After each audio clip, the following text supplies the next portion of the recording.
Hi guys, welcome back to the Mina Does Art Stuff YouTube channel. My name is Mina and on this channel we do art stuff. I have here today 4 full pans of handmade watercolours from Nightshade Watercolours, I believe. I will leave a link down to their website below. Yep, Nightshade Watercolours, based out of the US. And I placed an order with them recently. It actually came fairly quickly, I will be quite honest. I wasn't expecting it to come that quickly.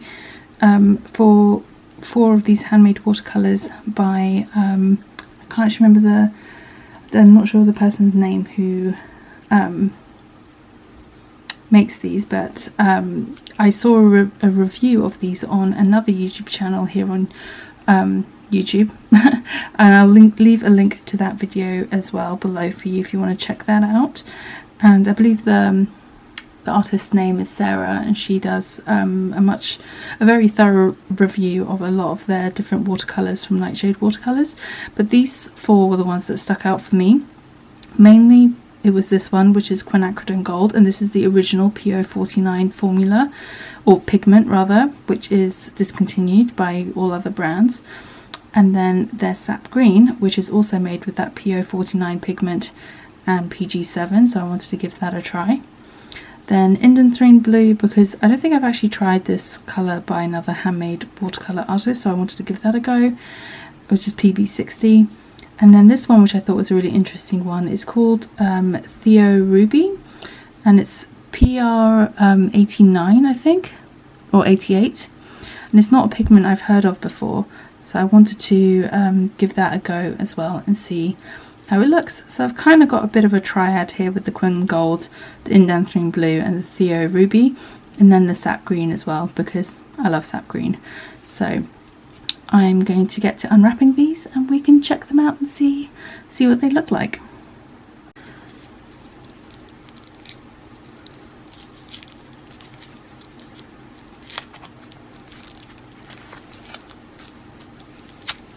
The label's made out of actual watercolour paint, and that's, I'm assuming, is the colour on the swatch on that paper. There's a foil wrapper off.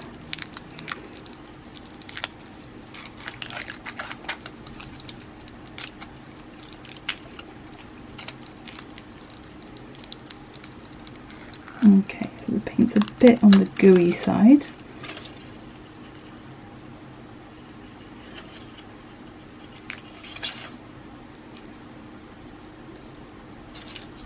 Okay, it's a nice full pan there. Out of the way. That's the Theo Ruby.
So there's all 4 paints unwrapped. It took me a lot longer than I expected to do that. But another reason I really wanted to try these out is their paints are super affordably priced for handmade watercolours. They ranged anywhere from around $5.50 to $6.50, $7 for a full pan, which is incredibly good value. So I'm just going to pop the pans on this little ceramic tray that I have here, and then we'll get to swatching them and see what they look like on paper.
Alright guys, so you'll have just seen me swatching out the 4 colours in 2 different swatches. I did a swatch where I pre-wet the paper and then put the colour down to see how it would disperse, and then I did another swatch where I just put the colour down on dry paper and then rinsed off my brush and sort of gradated it out a little bit.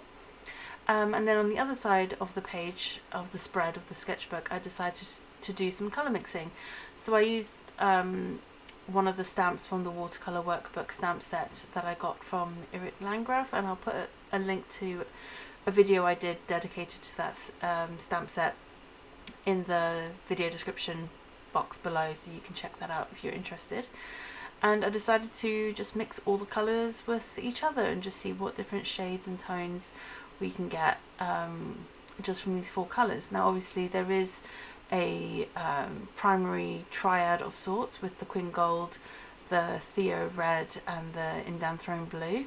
So whilst the Quin Gold is more of an orange, it can definitely serve as like a warm red, warm yellow in the set, and so it could technically be considered a triad. And then the sap green is actually granulates beautifully and it creates some wonderful mixes. And whilst you don't necessarily need a sap green, you can definitely mix an approximation with the Quin Gold and the Indanthrone Blue. It definitely is one of my favourite colours, and so it's just handy to have it pre-mixed, and it just gives a bit more variety to your mixes as well. So I really think the Theo Red and the Indanthrone Blue gave some really beautiful purple mixes. It's just stunning in my opinion. And the Theo Red and Sap Green, which I'm mixing and swatching now, gave some really beautiful neutrals and like reddish browns and really nice darks, as it were. And then the Sap Green, and I think it's Indanthrone Blue is the last swatching set that I did, again gives some really nice deep dark greens as well.